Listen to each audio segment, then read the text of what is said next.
പ്രിയ കൂട്ടുകാരെ, heaven of Milan എന്ന YouTube ചാനലിലേക്ക് ഏവർക്കും സ്വാഗതം. അപ്പോൾ എല്ലാവർക്കും എൻ്റെ വെരി ഗുഡ് മോർണിംഗ്. എല്ലാവരും സുഖമായിരിക്കുമെന്ന് വിശ്വസിക്കുന്നു. ഈ പ്രഭാത പുലരിയിൽ എൻ്റെ ആദ്യത്തെ വ്ളോഗ് സ്റ്റാർട്ട് ചെയ്യാൻ വിചാരിച്ചു. ഞാൻ 2019 തൊട്ട് വിചാരിക്കുന്നതാണ്. പിന്നെ ഇപ്പം ദൈവസാധിച്ച് ഇവിടം വരെത്തി. അപ്പോൾ എന്തായാലും രണ്ടും കൽപ്പിച്ച് സ്റ്റാർട്ട് ചെയ്യാം എന്നും പറഞ്ഞ് ഇത് ചെറിയൊരു വ്ളോഗാണ്. ചെറിയ രീതിക്ക് വീഡിയോ എടുത്ത് ഓഫീസിലോട്ട് പോകുന്നതും വന്ന് രാത്രിയിലത്തേക്കുള്ള ഫുഡ് ഉണ്ടാക്കി ജസ്റ്റ്. അപ്പോൾ എനിക്ക് പറയാനുള്ളത് എന്താണ്, എല്ലാവരും സന്തോഷമായിട്ടിരിക്കുക. എത്ര വലിയ ഭാരങ്ങളും പ്രയാസങ്ങളും അനുഭവിക്കുന്നവരായാലും നമ്മളത് പുറമേ കാണിക്കാതെ maximum try to be stay happy and healthy. ആരോഗ്യം നല്ലപോലെ നോക്കുക. അതിപ്പം പലരും ഒറ്റയ്ക്ക് ഇപ്പം വീട്ടിലൊക്കെ, നമ്മുടെ നാട്ടിലൊക്കെ ഇപ്പം ഒരു 40 വയസ്സ് എബോ ഉള്ളവരേ ഉള്ളൂ നാട്ടിൽ. ബാക്കിയുള്ളവരെല്ലാം പൊതുവെ മാതാപിതാക്കൾ വളർത്തി വലുതാക്കി ഒരു ലെവലിലെത്തുമ്പോൾ മക്കൾക്ക് പഠിച്ച് അതിൻ്റെ ക്വാളിഫൈ ആയി അവർക്കതിന് ബെറ്ററായിട്ടുള്ള ജോലി, ആ പഠിച്ചതിന് ബേസ് ചെയ്തിട്ടുള്ളൊരു ജോലി കിട്ടാത്തതുകൊണ്ട് എല്ലാവരും പുറത്ത് വേറെ രാജ്യങ്ങളിൽ ആശ്രയിച്ച് പോകുന്നു. എല്ലാവരും പോയി രക്ഷപ്പെട്ട് മക്കളെന്ന് പറഞ്ഞിട്ട് പറഞ്ഞു വിടുന്നു. അപ്പോൾ അവർ ഒറ്റയ്ക്കുള്ള ജീവിതത്തിൽ പല മാനസിക സംഘർഷങ്ങളും കാണും. മക്കൾക്കും കാണും. ഒറ്റയ്ക്കിരിക്കുമ്പോൾ മാതാപിതാക്കളെ കാണാൻ പറ്റാത്തതിൻ്റെ വിഷമം, മാതാപിതാക്കൾക്ക് മക്കളെ ഒരുമിച്ച് കിട്ടാത്തതിൻ്റെ വിഷമം. അപ്പോൾ അതിനാൽ ഇവരെല്ലാം ദൈവത്തിൽ ആശ്രയിക്കുന്നു, ഒരുപാട് ദൈവത്തിൽ വിശ്വസിക്കുന്നു. ഈ ആണുങ്ങളാണെങ്കിൽ അവരുടെ സമയം പോകുന്ന ചിലപ്പോൾ ഒരു രാഷ്ട്രീയം, പിന്നെ വേറെ പല മദ്യം അങ്ങനെയുള്ളതിലൊക്കെ പോകുന്നു. ഇതൊക്കെ എല്ലാം ആവശ്യത്തിനാവുക, ഓവറാവാതെ. എവിടെയൊക്കെ ആയിരുന്നാലും നിങ്ങളൊക്കെ കറക്റ്റായിട്ട് മാതാപിതാക്കളെ വിളിക്കണം. അതിനുവേണ്ടി സമയം കണ്ടെത്തണം. എത്ര വലിയ ടൈമിൽ, എത്ര വലിയ ബിസി ലൈഫാണെങ്കിലും. പിന്നെ നമ്മുടെ പഴയ കൂട്ടുകാർ എല്ലാവരുമായിട്ടൊരു കണക്ഷൻ വേണം. എവിടെ ആയിരുന്നാലും അവർ വിളിക്കുന്നില്ലല്ലോ, ഇവർ വിളിക്കുന്നില്ല, അങ്ങനെയുള്ള പരാതി പരിഭവമൊക്കെ കൂടും. പക്ഷെ അതൊന്നും എപ്പോഴും ചിന്തിക്കുക, അവരിങ്ങനെ ആയോ, പക്ഷെ നമ്മളും അങ്ങനെ ആയോ, അവരും നമ്മൾ തമ്മിൽ എന്താ വ്യത്യാസം, അത് ചിന്തിക്കുക.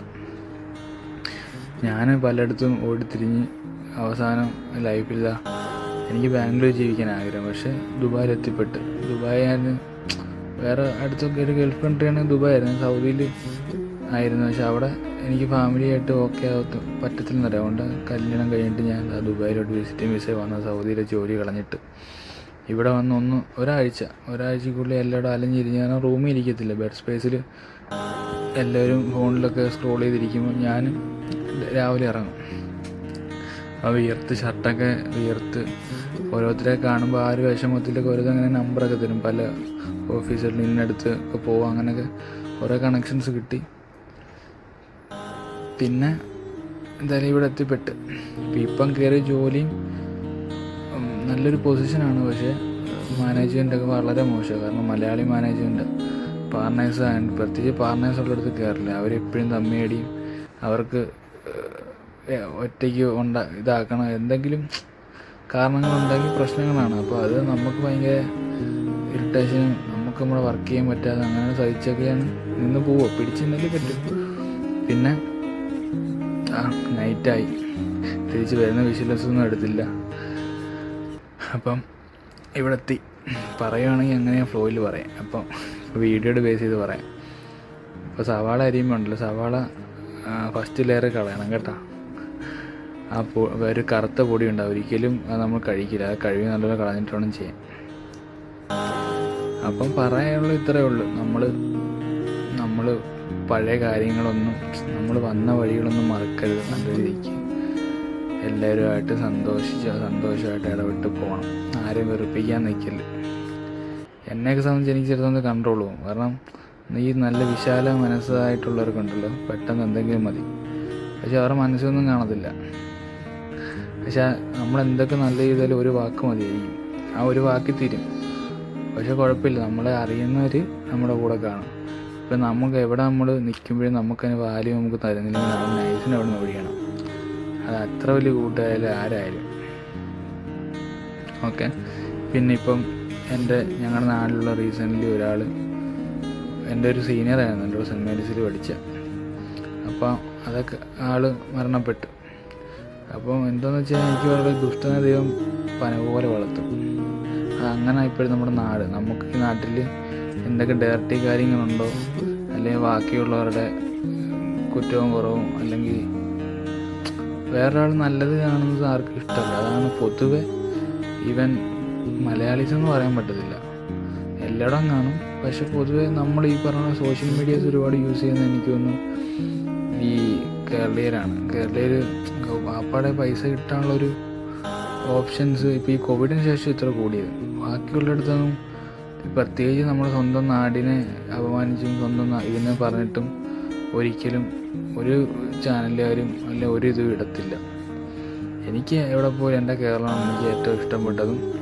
കാര്യം ഒരുപാട് ജോലി സാധ്യതകൾ കൊടുക്കാൻ പറ്റിയതും നല്ല വരുമാനം ഉണ്ടാക്കാൻ പറ്റിയ ഒരു സംസ്ഥാനമാണ്. പക്ഷെ എന്താ ചെയ്യാനാ, എല്ലാവരും നാട് വിടുന്നതുകൊണ്ട് ഒന്നും പറ്റാത്തൊരവസ്ഥയാണ്. മൊത്തത്തിൽ ബിസിനസ് എല്ലാം ഉണ്ടല്ലോ. അപ്പോൾ എനിക്ക് പറയാനുള്ള എല്ലാവരും സെൽഫിലാവും.